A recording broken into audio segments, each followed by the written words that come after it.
सर्वेभ्यः नमस्काराः। अद्य पुनरावर्तने चतुर्थी कक्ष्या मन्ये येनाक्षरसमां न्यायमधिगम्य महेश्वरात् कृत्स्नं व्याकरणं प्रोक्तं तस्मै पाणिनये नमः।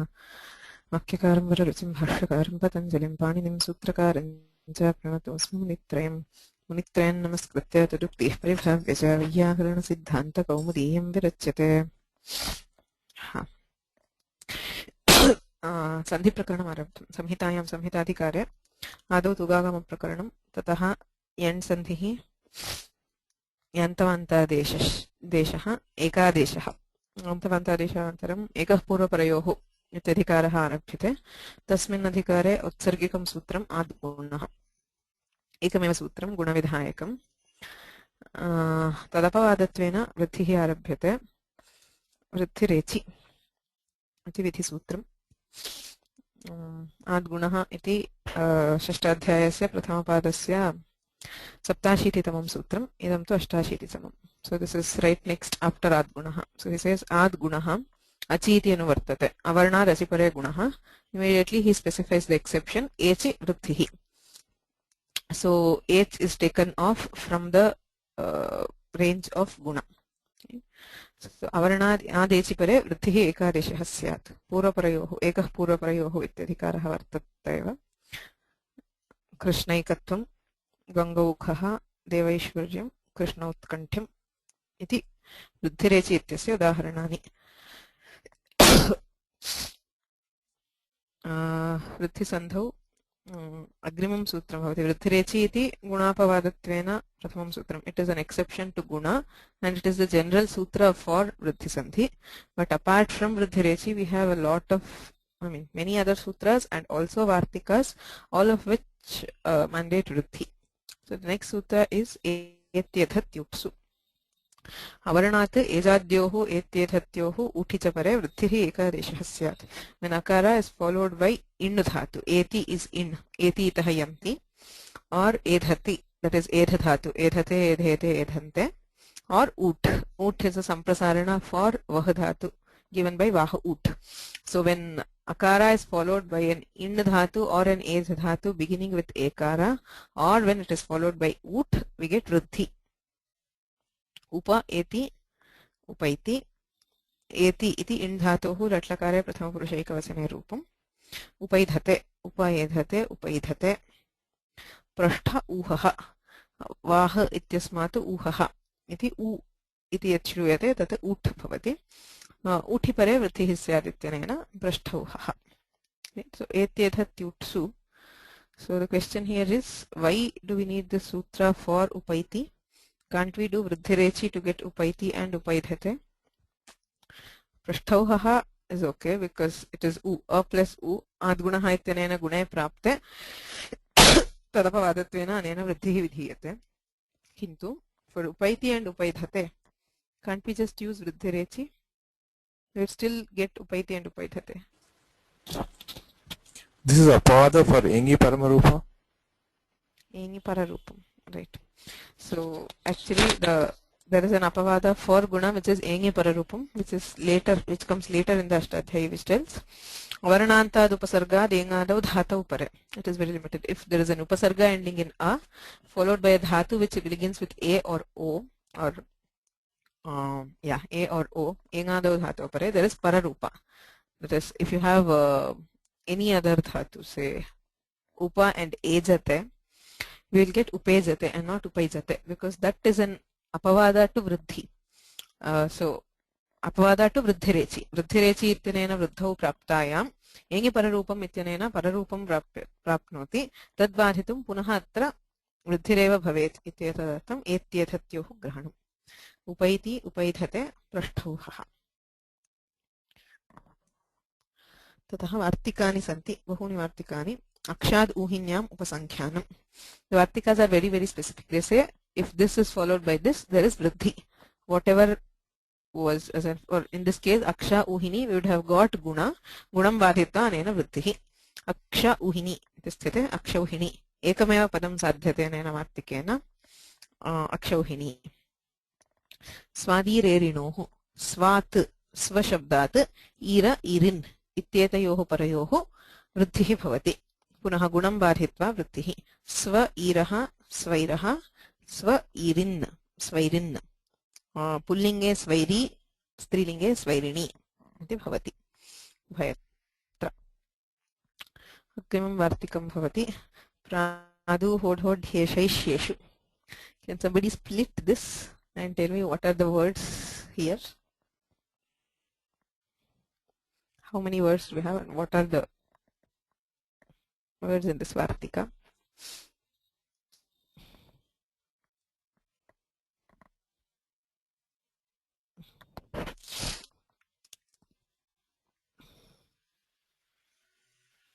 And tell me the sandhi. What are the sandhis which are happening?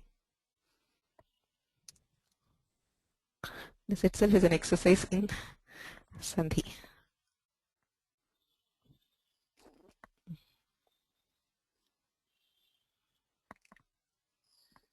Somebody? Kani padani santi asmin vartike? So is it prad, ood, udi, esh, eshu? You left one. Prad, Uha, uha, ood, udi, esh, Esha, esha, esha. Esha. Okay, that's what I missed. Which are the sandhis? Okay.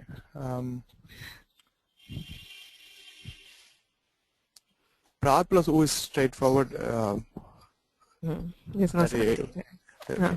Then u, a and u become o. That is H-O vacha. A plus O. Up. Which sandhi? You're correct. A and U becomes O. But which is a sandhi? Which is a sandhi?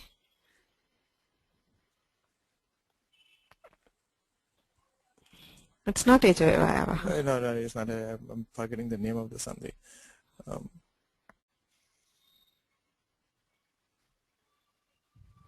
That's vriddhi, right? Guna. Guna sandhi. Uha, udha, uhodha is guna. Then, okay, guna.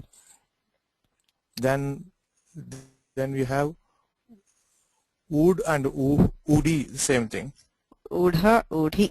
Punaha adgunaha. Avarna dukare pare adgunaha iti gune udhodhi. Udhi. Then udi and esha, that is E and A. That is vriddhi. A and A is vriddhi. What is E and A?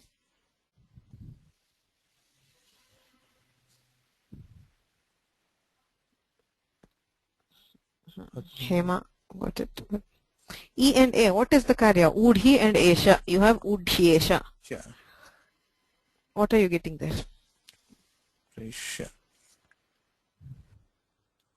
It's not Pararupa, it's in Vriddhi.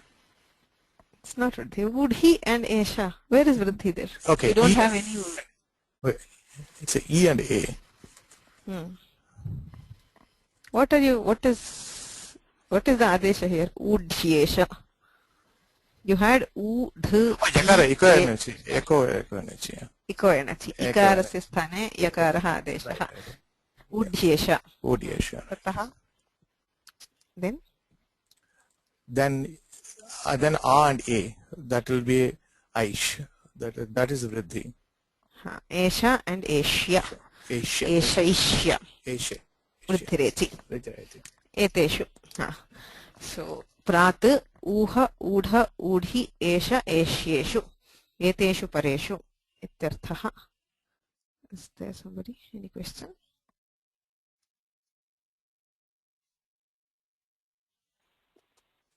Hema?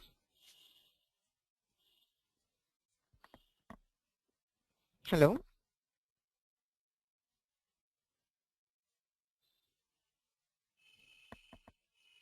Oh, okay. No questions from me. Fine, Hema. Vasuji? Yeah, namaste. Prad Uha, there is Jalam Jashanti also, right? Yes, I guess so. I mean, yes.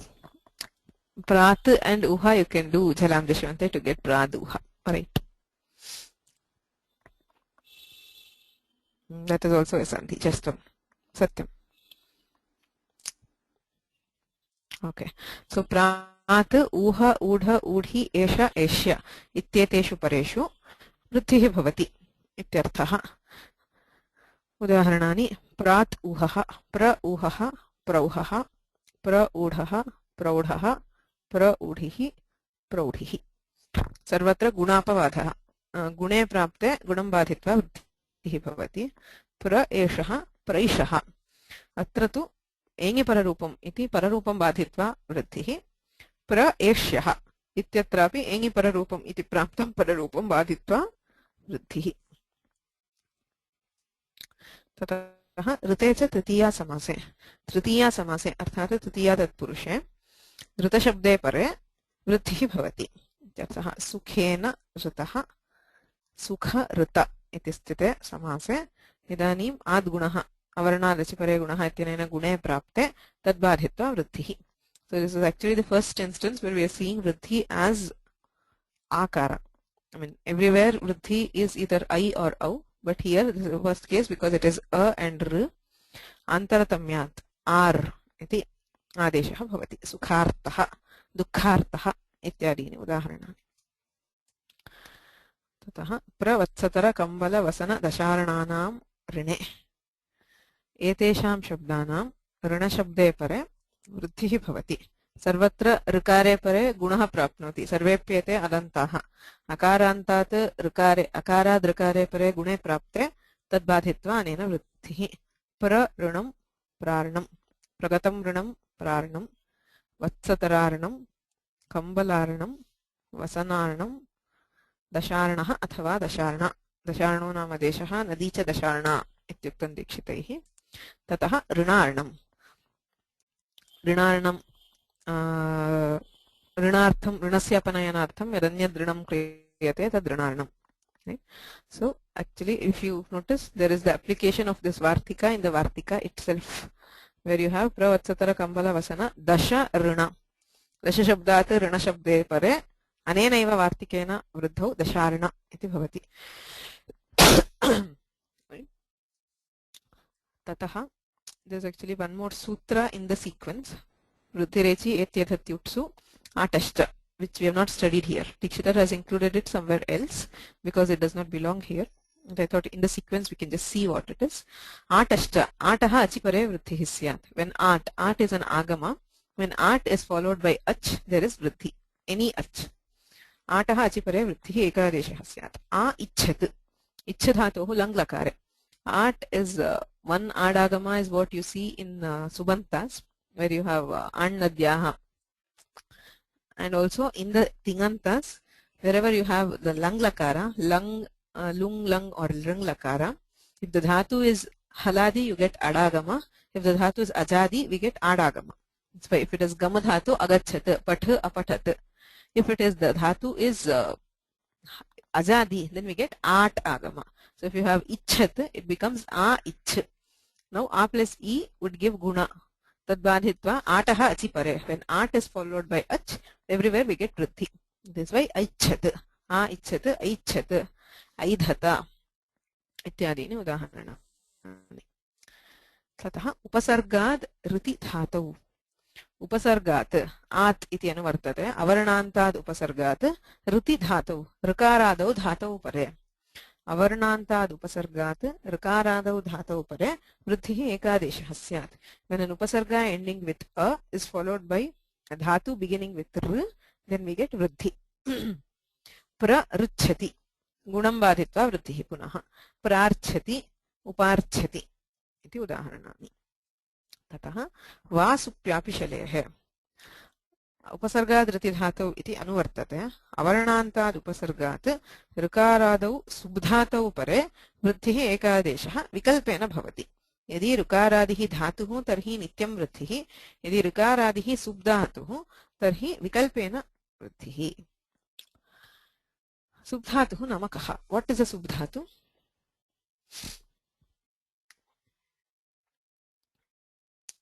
सुब्धातुः कथं भवति? What do you mean by subdhatu?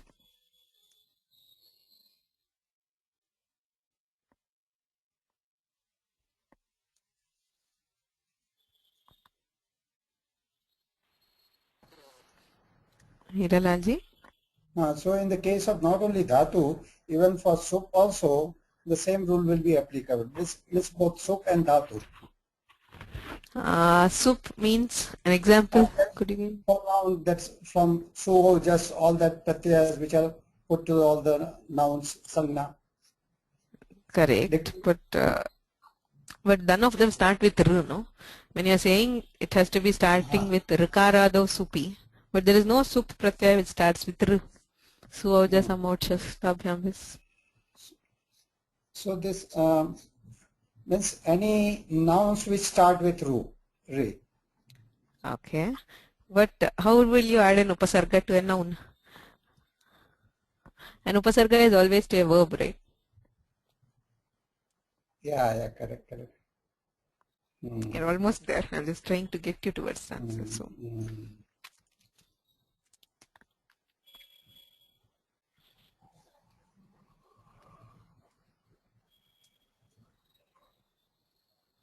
Okay, let's see, and I'll come back to you. Vasuji?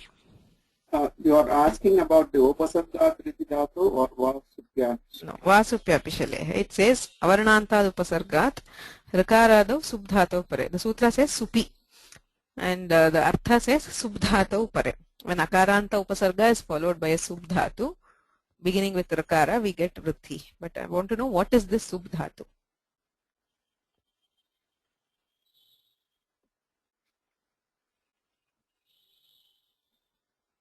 I hope you understood. So sup it has sup dhatu means it has nothing to do with the sup pratyas, right? So what is it if it has nothing to do with supra? What is a subdhatu?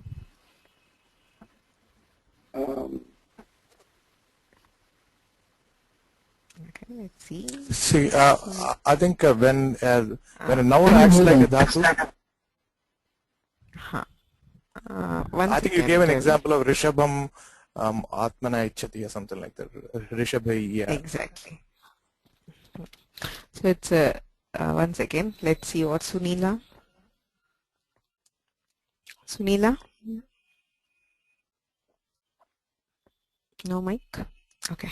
So what Ravichandran said was correct, that subdhatu is, as Hiralaji was saying, it is a noun, but it's also a verb. It's a noun which has been converted to a verb. That is why we call it a subdhatu. I mean, pratipadika dhatuhu nishpadyate. There is a noun. It's actually originally a noun, but it is converted to a verb, because an upasarga, we cannot add an upasarga to a noun. Upasargas are only for dhatus. So this is a dhatu, but it has been derived from a noun. So how do we derive dhatu from a noun? So we told that there are pratyas called sanadhyanta. San, kyach, kamyach, kyang. There's a list of 12 pratyas. Some of those are added to dhatus. You can derive a dhatu from a dhatu. For example, if you have gacchati, gantum ichchati would become jigamishati, where jigamisha is another dhatu, right? So you are deriving a secondary dhatu from a primary dhatu. The number of primary dhatus is fixed. There are 2000, around 2000 dhatus. Bhadigane patitaha, bhuvadayah dhatavaha. Bhadigane patitaha, te eva dhatavaha. Only those which have been told in the bhadigana are dhatus. They are the primary dhatus. But from these dhatus, you can derive other dhatus, like san, as I told. Jnatum ichchati, jigyasate. All those are sanantas. You have atishayena rajate, rarashti, or atishayena modate, momuditi, momudyate. They are young and young look forms. So there are pratyayas which you can add to dhatus to get another dhatu. And there are also pratyayas which you can add to nouns, to pratipadikas, to get a dhatu. So a primary dhatu can be converted to a secondary dhatu, and also a pratipadika can be converted to a dhatu by adding some suffixes.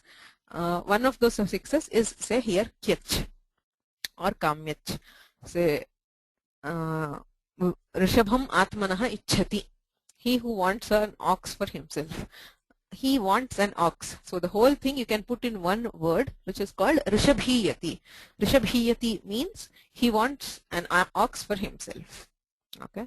There are many other things, other suffixes also. For example, putrakamyati, putramatmanaha ichchati, putrakamyati, putriyati, putramatmanaha ichchati becomes putriyati.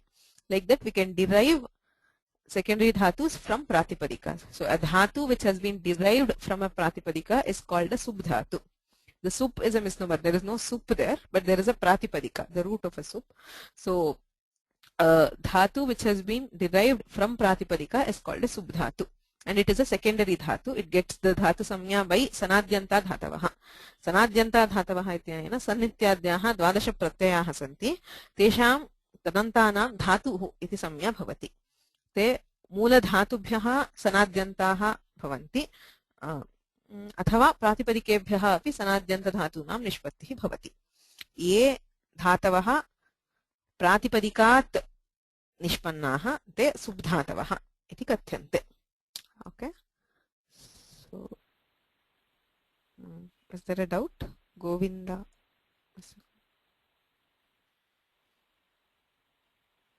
I think there's no microphone. Maybe you can type your question if you have any. Okay.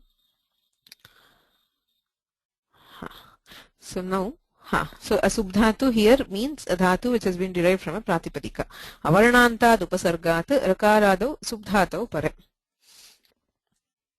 Pra rishabhiyati iti sthite. Rishabhiyati iti subdhatuhu. प्र अवर्णान्ताद् उपसर्गात् ऋकारादौ सुब्धातौ परे वृद्धिः विकल्पेन भवति. वृद्धिः भवति चेत् प्रार्षभीयति. तदभावे आद्गुणः इत्यनेन गुणे प्रर्षभीयति. ऋकार लकारयोः ऋवर्णयोः मिथः सावर्ण्यं वाच्यम् इत्युक्तत्वात् लकारे परेपि भवति. उप ऋकारीयति स्थिते उपाल्कारीयति अथवा उपल्कारीयति. So that is about vruddhi. So for vruddhi we have vruddhirechi etyedhatyutsu atascha. Atascha upasargadriti dhatau vasupyapishalehe iti pancha sutrani santi tathaiva bahuni vartikanyapi santi. So all of it covers vruddhi. Tataha pararupam arabhyate. Vruddhehe apavadattvena pararupam. Pararupa is an exception to vruddhi. Vruddhirechi. This pararupa. Engi pararupam iti pararupam. So there are also many sutras which cover pararupa in many different contexts. So the general sutra for pararupa is engi pararupam. Avarnantad upasargad ad gunaha ityataha ad iti anuvartate. Upasargad riti dhatu ityataha upasargad iti. Avarnantad upasargat engadau dhatau pare. Dhatau ityapi anuvartate. Pararupam ekadeshah bhavati. When an upasarga is followed by a dhatu beginning with ing, a or o, instead of vruddhi we get pararupa. Prejate, uposhati. Iti udaharanani.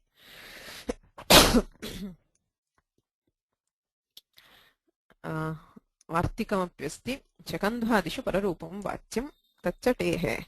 Shakandhadihi ganaha tadganasthanam shabdanam siddhyartham pararupam bhavati iti vaktavyam. Kasya pararupam bhavati? Tehe pararupam bhavati. Shaka andhuhu. T. What is T?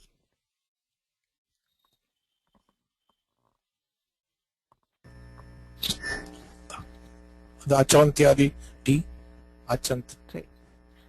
Achantyadi T.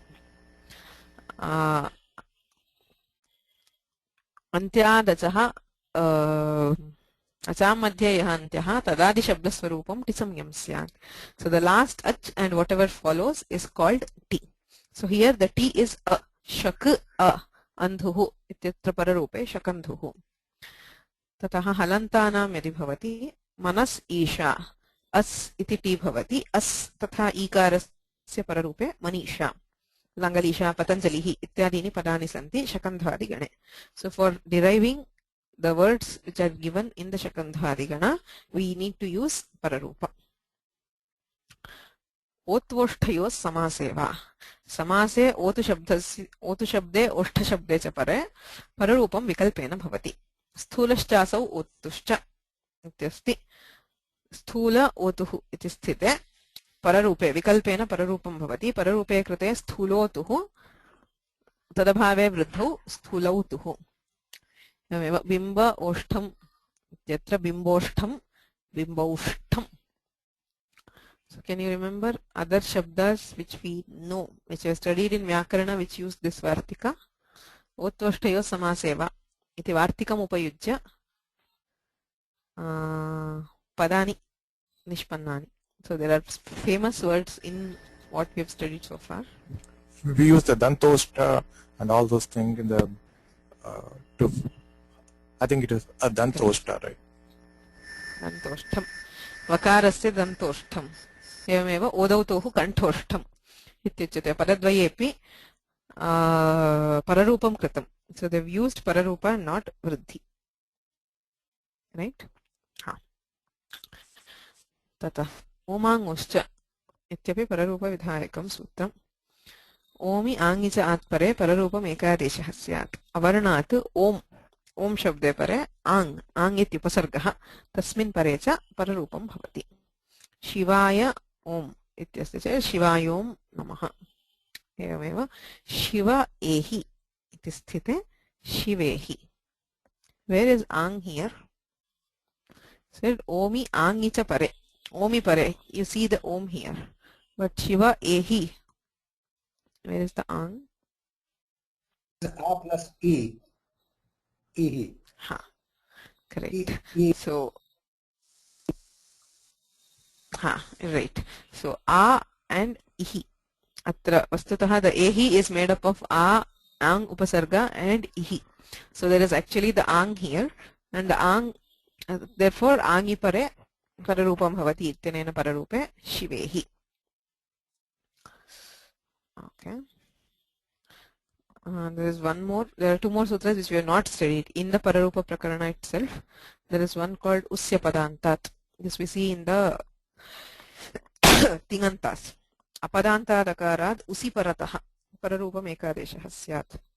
You have Jher Jus and other Adeshas. Parasmai Padanam Nadatus Us, etc. Adeshas in Tingantas. So when Akara is followed by Us instead of Guna, we get Pararupa. Example, you have da dhatu, lung lakare, ada us iti sthite. Actually, we should get guna. It would have become ados. But here we get pararupa. Pararupe krate aduhu. Adat, adattam, aduhu iti rupam. Also one more, ato gune. Ityapi nutanam sutram. This we'll see right next. Rama shabdasya prakriyayam bhavati. Ato gune. Apadantadakarat gune paratah pararupam ekadeshah syat. If an akara in the middle of a pada is followed by guna, guna means adeng gunaha, a or o, then we get pararupa instead of say savarna dirgha or vriddhi. For example, you have bhava anti. Bhudhatoh latlakare prathama purusha bahuvachane jhontah iti jha pratyasya antadesha bhava anti. We should actually get savarna dirgha, but instead of that apadanta dakarat yadi padasya madhye akarah asti harasva akarah tasmat gune paratah akare ekare okare vapare pararupam bhavati. Therefore we get bhavanti. So these are just in context. I'm just going. There are also sutras which declare pararupa. Atah avyaktanukaranasya ata itau. अव्यक्तानुकरणं ध्वनेः अनुकरणं यः अनुकरणस्य यः अच् शब्दः तस्मात् इतौ परे पररूपं भवति. So there is an अनुकरण शब्द like patat. Patat iti may be a sound for a raindrop. We say pit pat in English. Like that you have patat, which is an dhvaner anukaranasya at shabdah, which is ending in at. Tasya itau pare iti shabde pare पटत इति अत् इत्यस्य इकारेण सह पररूपे पटिति इति भवति. Okay. ततः एकाचो न यदि अनुकरणस्य शब्दे एकः एव अच् अस्ति, if that at happens to be the only ach in that अनुकरण शब्द, then there is no pararupa. Example, you have shrat iti sthite shriti pararupam na bhavati shraditi ityeva rupam. Agrimam sutram asti namreditasya antyasya tu va na amreditasya Amreditam. What is Amredita? Does anybody remember? Amreditam nama kim?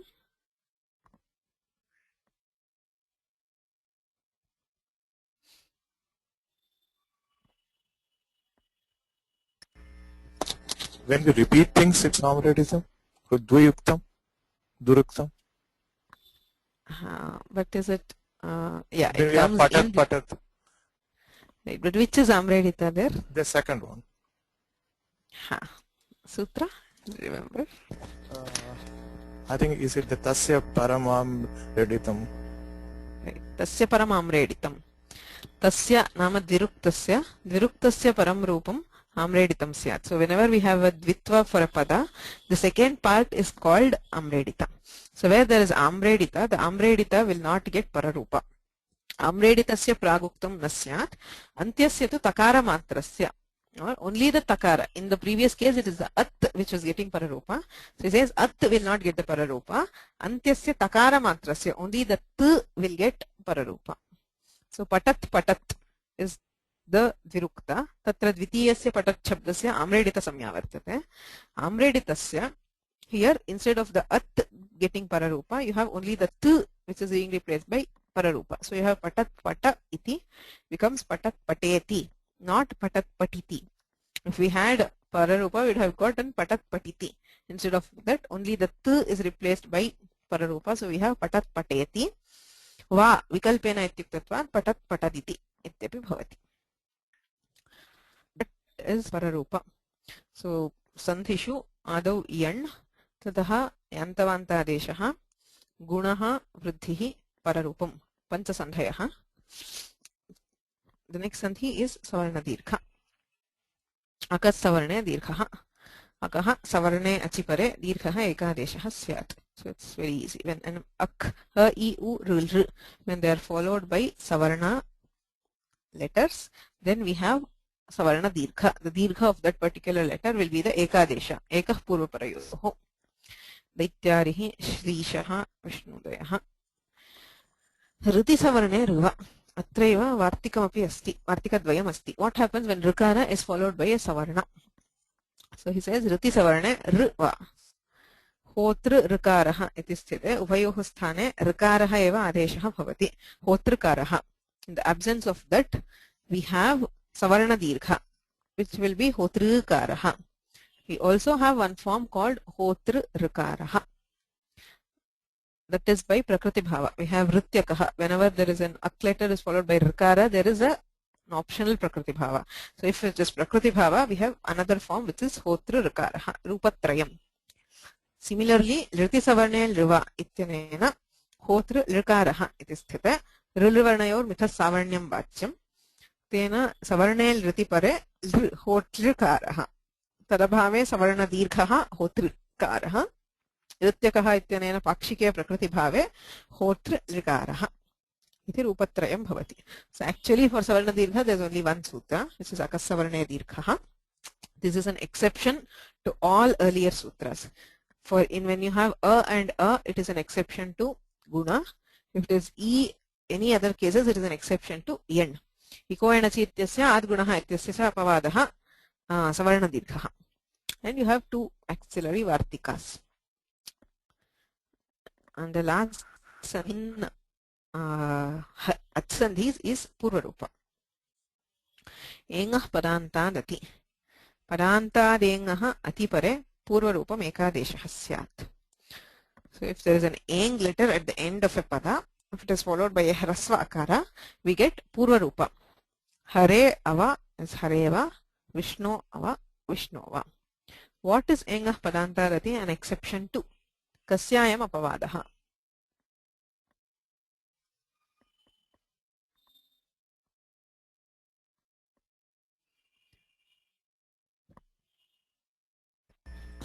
Is it Echa or Vacha? Pada for that? Instead of getting I, you get an Pararupa, Pururupa. Correct. So, Echoyavayavaha ityasya pavadaha. If in the absence of the sutra, what we would have got is Echoyavayavaha. Echaha achipare ayavayavah, but if the h is at the end of a pada and if it is followed by a hrasva akara atipare, then we get purva rupa as the adesha. Actually, there are other sutras for purva rupa. You have amipurvaha and you have many other sutras which tell purva rupa. If you notice, after savarna dirgha was 101. This is 109. In between, we have something called a purva savarna dirgha, which we'll see in the Shabda Prakarana, Prathamayo Purva Savarnaha. You also have other sutras which give Purva Rupa. There are many sutras which are related. There is like Amipurvaha, but we haven't studied them, so we are skipping it. Purva Rupa Sandhe tu ekameva sutram engah padanta dati. Nanim Go Shabdasya Vishaye. Go Shabdasya ये सन्धयः भवन्ति तेषां विषये एव कानिचन सूत्राणि उक्तानि. सर्वत्र विभाषा गोः इत्युच्यते. प्रकृत्या अन्तः पादमव्यपरे इत्यतः प्रकृत्या इति अनुवर्तते. लोके वेदे च सर्वत्र नाम in both Vedas and Loka in classical Sanskrit एङन्तस्य गोः अतिपरे वा प्रकृतिभावः स्यात् पदान्ते. If a go shabda is followed by at, which is hrasva akara, there is an optional prakriti bhava. Have go agram iti sthite prakriti bhave sati go agram tadabhave engah padantadapi adantadati ityanena purva rupe gogram iti rupadvayam bhavati. Next sutra is avang sphotayanasya. Gohu ityeva anuvartate. Go shabdasya achipare avang adeshah bhavati. Whenever a go shabda is followed by any ach, we get avang as the adesha. So where will avang be an adesha? Avang adeshah kutra bhavati. Go ityasya avang ityuchyate. Adehe bhavati va, antyasya bhavati va, sarvasya bhavati va.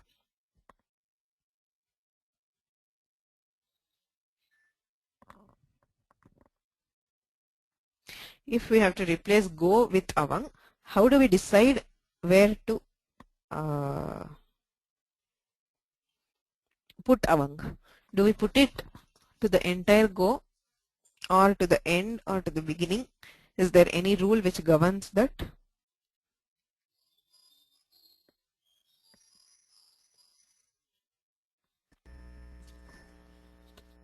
We have to put it at the end. It becomes gau and av, ga and av. Why? I forgot the sutra name. It's anekal, something to do with If it is anekal, anekal. right, anekal shit sarvasyatana Shit, sarvadesha. It should be a sarvadesha. It should replace the entire go. Since this is avang has more than one al, it has a and v. It should actually replace the whole of go. Then there is Will one it more have- exception to that. Okay, let's see. Saragopanji. Alontasya nicha. Nicha. Right. Needs- So nicha is the exception to aneka. Actually, the general sutra is alontyasya. Antyasya laha adeshah bhavati. Kintu tadapawadattvena anekalshit sarvasya. Yadi adeshah anekal bhavati, if it has many al, then it will be for sarvadesha. But as an exception to again anekalshit sarvasya, we have nicha. Yadi adeshah nit bhavati, tarhi punaha antyasya adeshah bhavati. Go shabde antyah nama okaraha. Okarasya sthane ava ityadeshah. Go agram ityasti. Avangadeshe gava agram. Savarnadikhe gavagram iti ekam rupam. Sarvatra vibhasha goho ityanena prakrtibhave go agram. Avangsphotanasyati avangadeshasya vaikalpikatvat tadabhave purva rupe gogram. So we get three forms. ततः इन्द्रे च इन्द्र शब्दे परे गो शब्दस्य अवङ् भवति. गो इन्द्रः, गव इन्द्रः, गवेन्द्रः. My question is, why is इन्द्रे च needed? You have अवङ् स्फोटायनस्य इत्येव अचिपरे पदान्ते गोः अवङ् भवति इत्युक्ते अत्रापि भवति.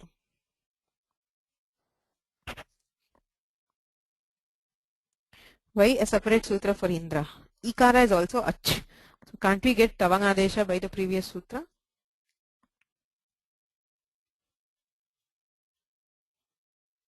Here it is mandatory. Purva sutrena vikalpena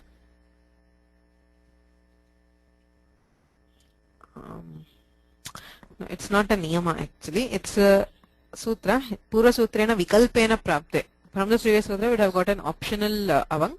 So to prevent that, to give a compulsory avang when it is followed by indra shabda, then we have a separate sutra. Gavendraha iti ekameva rupam. Atra tu gavagram gogram iti rupadvayam siddhyati.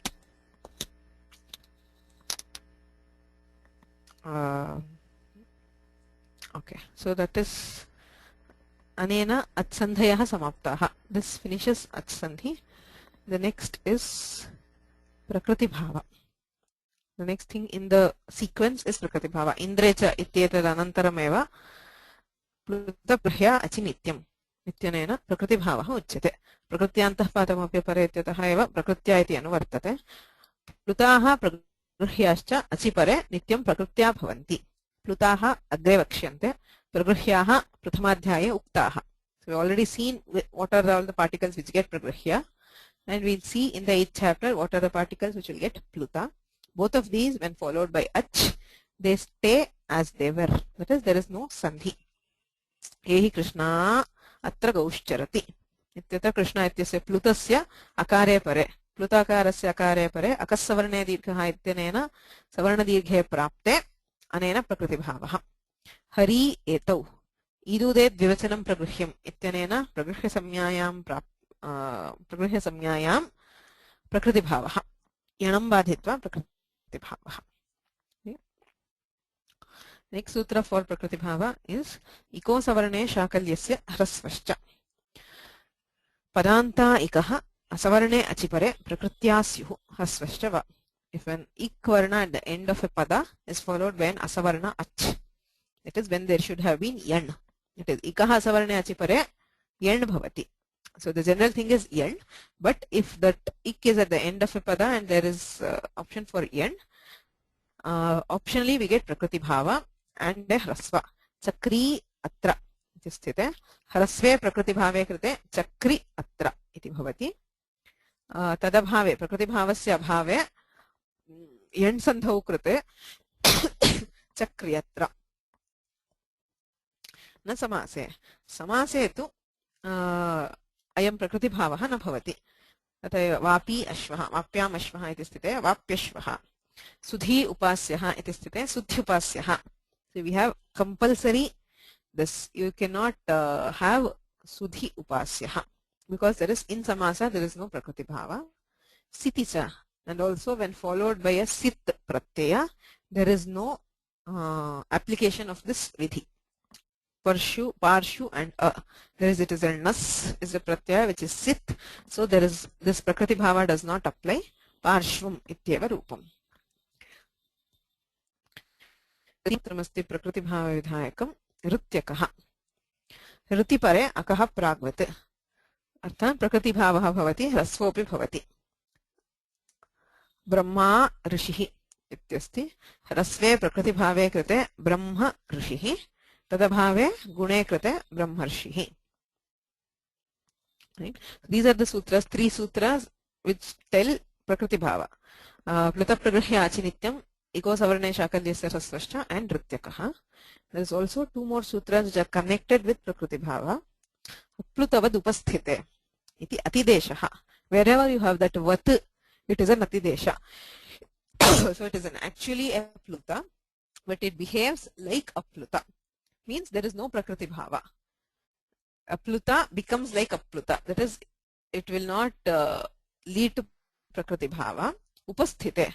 Upasthitaha anarshaha iti shabdaha. Iti shabde pare. Avaidike iti shabde pare. Plutaha aplutavad bhavati. Sushloka iti sthite. Vastutaha pluta pragrihyachi nityam ityanena prakriti bhave prapte. Aplutavad bhavati ityuktatvat prakriti bhavaha na bhavati. Sushloketi. Iti sandhihi bhavati. So if a pluta is followed by iti shabda, anarsha iti shabda, then there is sandhi. There is no prakriti bhava. Also, I chakravarmanasya. When a pluta ikara is followed by ach, followed by any ach, there is an optional sandhi.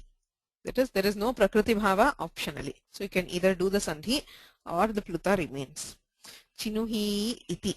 इति स्थिते चिनुहीति सवर्णदीर्घे कृते चिनुहीति, or if you can also have prakriti bhava. Similarly, chinuhi idam becomes chinuhi idam or chinuhi idam. Right?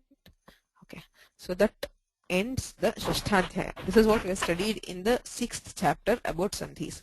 All sandhis take place under Samhitayam. So under that we have one Tugagama, which logically comes under Hal Sandhi. But other than that, all Ach sandhis, starting from Yan, Yantamanta Deshaha, Gunaha, Vridhihi, Pararupam, Savarna Dirghaha, Purva Rupam, and Prakriti Bhava. So all things which are connected with Ach sandhis have been placed by Panini in the first pada of the 6th chapter of the Ashtadhyayi. So after this we have other Vaidika Sutras. Then from the 4th pada of the 6th chapter it starts with the Angadhikara, Angasya. So those karyas or the karyas which occur when followed by some pratyaya. So since we have not studied any pratyaya, we have also not studied those sutras. The next thing what we actually study is the Asiddha Kandam. The Siddha Kanda, which begins with Purvatra Siddham. Purvatra Siddham. Ashtamadhyayasya Dvitiya Padasya Prathamam Sutram. Idameva Asiddha Kandam ityuchyate. The 3 padas which make up the Purvatra Siddha Adhikara, that is the Tripadi, is itself referred to as Asiddha Kanda. Purvatra Siddham. Sapada Saptadhyayim Prati Tripadi Asiddha. The sutras of Sapada Saptadhyayi. That is the sutras till the end of the 8.1, first pada of 8th chapter, do not know that Tripadi exists. So for all these sutras, they consider the last sutra of the first pada of 8th chapter to be the end. Sapada Sabdadhyayim Prati Tripadi Asiddha, Tripadyam api Purvam Prati Param Shastram Asiddham Syat. And even in Tripadi, the previous sutra will not know the next sutra.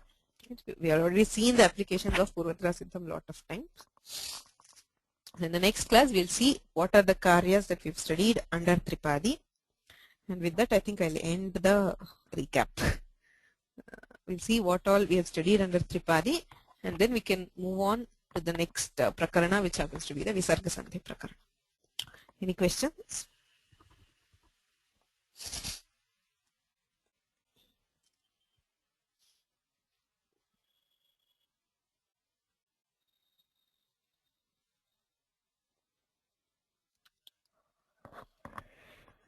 No? येनाक्षरसमां न्यायमधिगम्य महेश्वरात् कृत्स्नं व्याकरणं प्रोक्तं तस्मै पाणिनये नमः। त्रयं नमस्कृत्य तदुक्तिः परिभाव्य च वैयाकरणसिद्धान्तकौमुदीयं विरच्यते।